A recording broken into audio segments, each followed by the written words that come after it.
Hi everyone, I'm Beth from the West Dallas Public Library, and welcome back for another episode in our Who HQ Summer Book Club. This is episode 2 as we learn where is Area 51. We're on chapter 3 today, the Roswell Connection. From 1947 to 1949, Alamogordo Army Airfield became the launch site for testing high-altitude balloons that carried microphones. This was an early form of eavesdropping. The U.S. government wanted to develop technology to listen in on the enemy. The New Mexico-based project known as Project Mogul was launched on May 29, 1947. Project Mogul was top secret. Most people who worked on it did not even know it was called that. The team who worked at Alamogordo, Alamogordo, tested very high-flying balloons they hoped would be able to hear enemy bomb tests. In June 1947, a weather balloon launched by the Project Mogul team crashed in the New Mexico desert. Summer thunderstorms and strange lightning patterns were common in the summer, but some Roswell residents weren't convinced the weather or a weather balloon had anything to do with the crash that night. Was it a spy plane or a flying saucer and its alien pilot? Okay, blurb. This should be fun. The term flying saucer. Before the crash at Roswell, alien spacecraft in science fiction books and movies were usually depicted as cylinders, a familiar rocket-like shape. But on June 24th, 10 days after the crashed balloon was first spotted at Roswell, pilot Kenneth Arnold was flying his private plane in Washington state.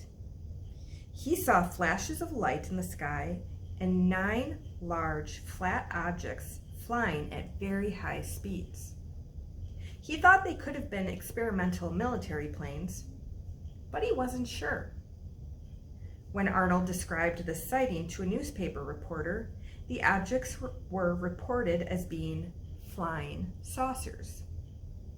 Other observers claimed to have seen flying pie plates and dimes.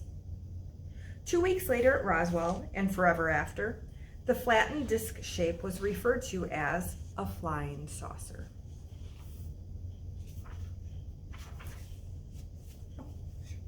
Chapter 4, the Cold War heats up.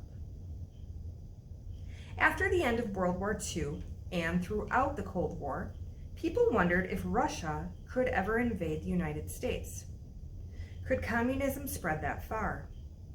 America raced to develop technology that would make sure it didn't. And the US government worked hard to keep its intelligence secret. This fast-paced era of scientific development was leading both nations right into outer space. At the start of the space race, the Soviet Union was in the lead. It launched the very first artificial satellite into space on October 4th, 1957. The satellite's low orbit made it visible all over the world with telescopes. It was called Sputnik 1, and the CIA wondered what it might lead to. What else could the Russians launch? Spy cameras, weapons? After Sputnik 1 was launched, the CIA feared that the Soviet satellite could now photograph any part of the world, including Area 51. By the early 1960s, in addition to its own satellites, the United States had developed top-secret spy planes called the U-2 and the A-12 Oxcart.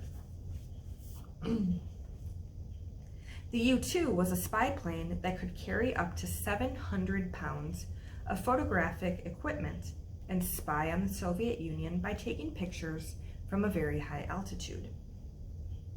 In the 1950s, a normal passenger plane flew just under 20,000 feet above the Earth. The A-12 could fly faster than a bullet at an altitude of 90,000 feet. It's a lot higher. After an American CIA pilot named Gary Powers was shot down by a Soviet missile in 1960, the United States knew that the secrets of their U-2 technology would be found out.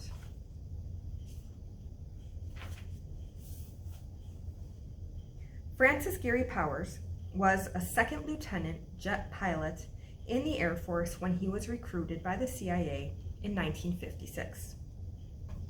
By 1960, he was well trained in carrying out secret missions in the air.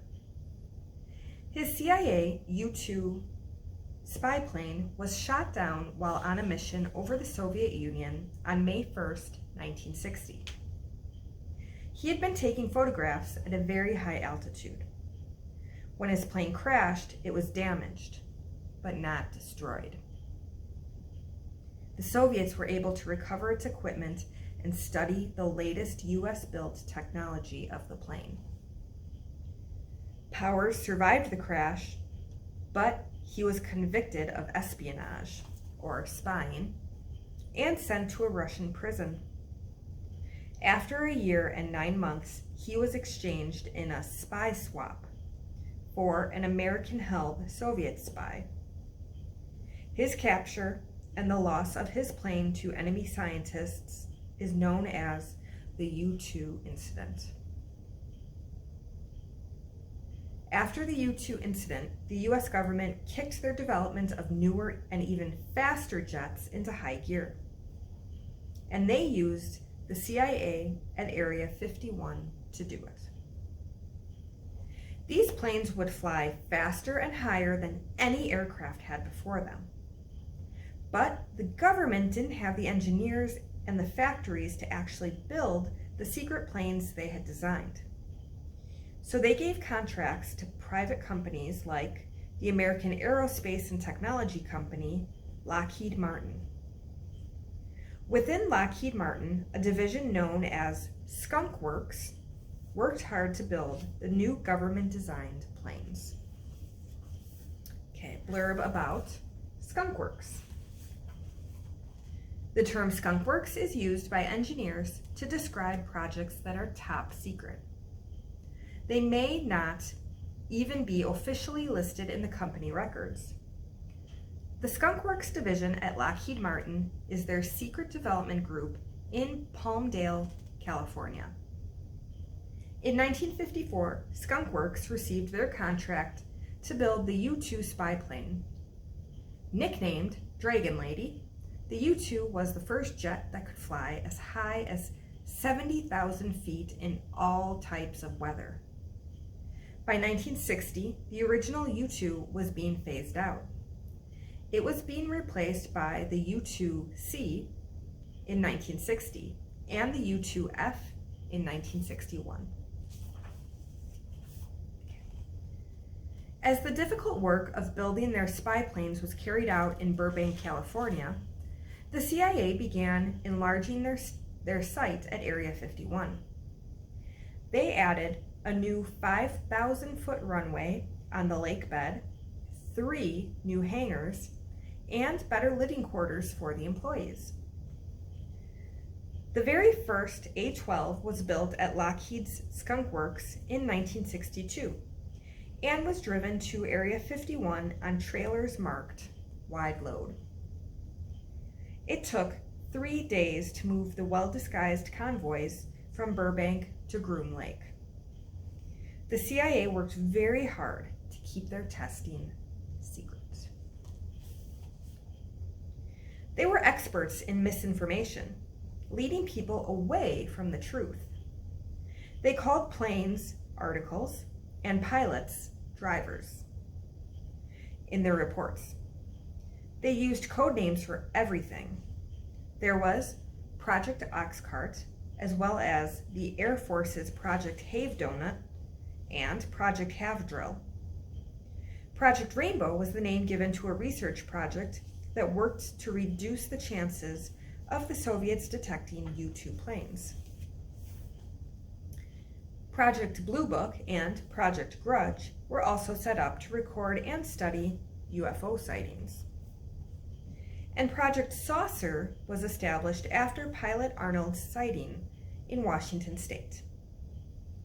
But UFO does not mean an alien aircraft. This is important. I'm going to say that again. UFO does not mean alien aircraft. It's the term for any unidentified flying object. Did we talk about that in the Bermuda Triangle book too? I think so, because there's UFOs in the Bermuda Triangle. Not that there's aliens, it's just an unidentified flying object. Something in the air, you don't know what it is. By 1962, Area 51 was no longer a temporary test site. It became a permanent U.S. Air Force base. No trespassing signs were placed around the outer edges of the property at this time. Signs warned trespassers that they could be fined up to $1,000 and spend 6 months in jail. Photographs of the area were strictly forbidden. Area 51 was now officially off limits to anyone who didn't work there. All right, we'll stop there.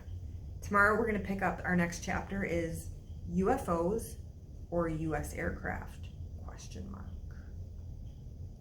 We'll find out. All right, I'm Beth from the West Dallas Library, and I will see you tomorrow for the next installment in Where is Area 51? Bye.